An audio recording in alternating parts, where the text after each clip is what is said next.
Hello, I got a Polaroid camera for Christmas, and I just wanted to show it to you guys. When people say Polaroid camera, you tend to think of these ones. However, this is the Polaroid 600, which I believe was first launched in early 80s, 1981, something like that. The very first Polaroid camera was released around late 40s, I think.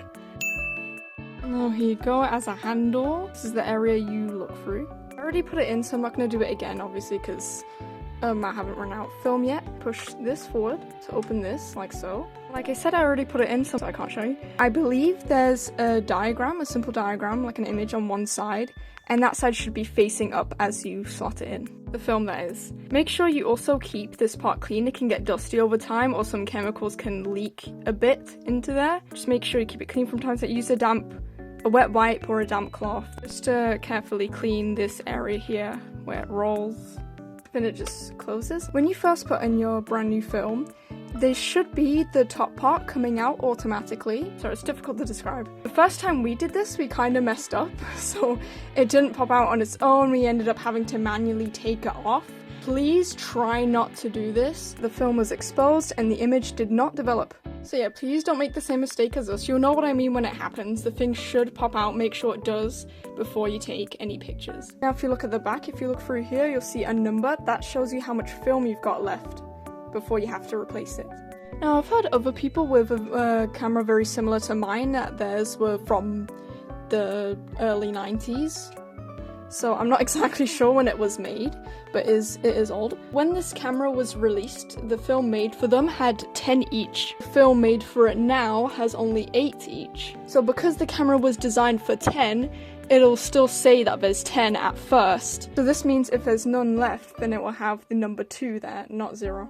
Just to repeat, it will say 10 at first, even though you have just 8, and when there's none left, it will say 2.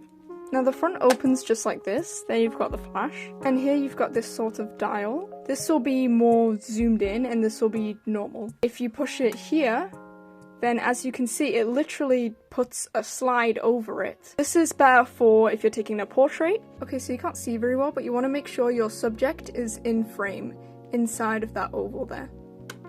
Then you just give it a little nudge to put it back. This adjusts the exposure. So if you put it higher, like this, it'll have a high exposure. If you put it lower there, it's going to be lower. Even in the middle, it's just normal. I'm not going to actually take the picture right now so as to not waste my own film. But if you want to take a picture with the flash, then you're going to push this all the way back. See, that's just halfway. But you're going to push it all the way back until you hear a click, and then obviously it's going to flash and take the picture. If you want to take a picture without the flash, then you push this small button here. Before taking a picture of the flash, you want to make sure this green light is on. If it's not, then you gotta press this halfway. No, don't click it, not all the way, just halfway, like this.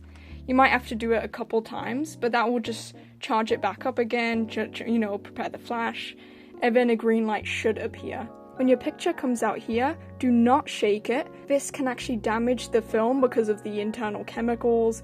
You might end up, it just won't develop properly. You might end up getting even like bubbles or streaks or just weird marks that you're going to do. Now, I'm not sure the best kind of place to keep it in, but you want to make sure it's in cool, dry, and dark conditions. Especially the dark thing, please try not to expose it to light as much as you can. I tend to, straight after taking my pictures, I'll find the nearest box like this, and I'll just place the picture, slot it inside so it can have a bit of darkness. Or you could place it in a clean drawer, completely shut, so then that's probably even better. You're gonna leave it for at least 10 minutes for it to fully develop, and then you have your picture.